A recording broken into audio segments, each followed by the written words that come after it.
If you want to create a change and create a new thing, it has to come from an early company. And all the big changes in the last couple of decades actually happened from a startup. So think about Google, that was a startup. Think about Facebook, that was a startup. Prior to that, it was Microsoft, Oracle.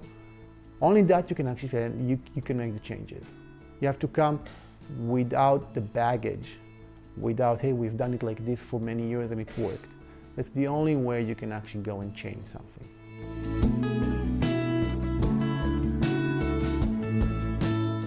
I think part of anyone's bucket list is to start a company one day and become,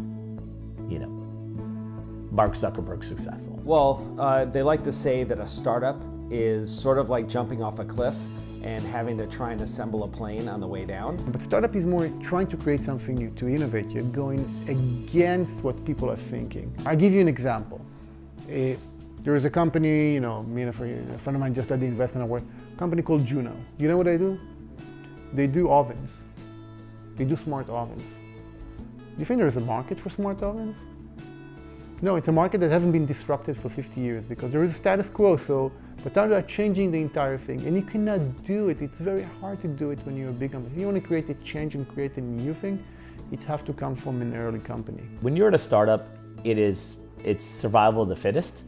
And if you do not take the necessary action to develop the plan or develop a marketing strategy or go sell your product, no one else is going to do it. There's no one there behind you to cover you. An analogy I like to use is it's really like a foxhole. And when you're doing battle, when you're trying to win a battle in a foxhole, it's really important that you trust the people on either side of you.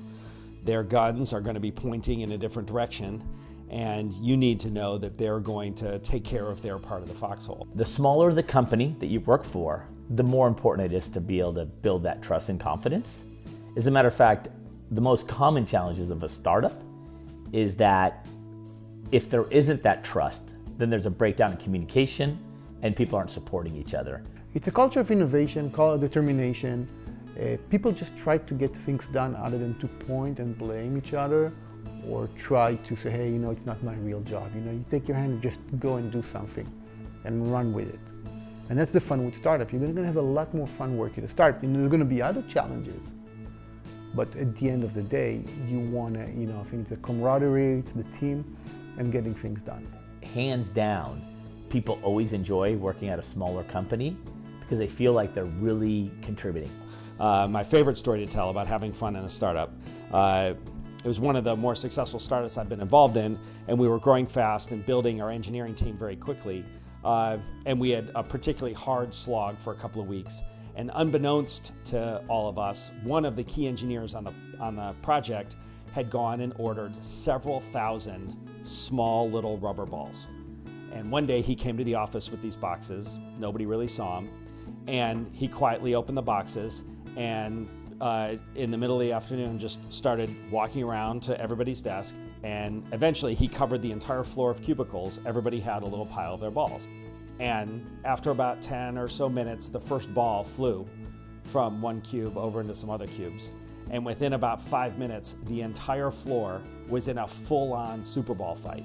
Everybody running, stealing balls from people, and forming teams and alliances, and just had a full-blown Super Bowl fight in the middle of nowhere. Nobody sent out an email, nobody had to sign up for anything, it just happened. And those are the kind of moments, the spontaneous moments that make working a startup fun. If the people you actually enjoy and you're having fun working together, it's only positive. I think I have made a lot of friends working at startups, working in the technology business. In many cases, these jobs, you spend more time at work than you spend at home with your family or with your non-work friends. So it's hard not to develop close relationships with people that you're working with.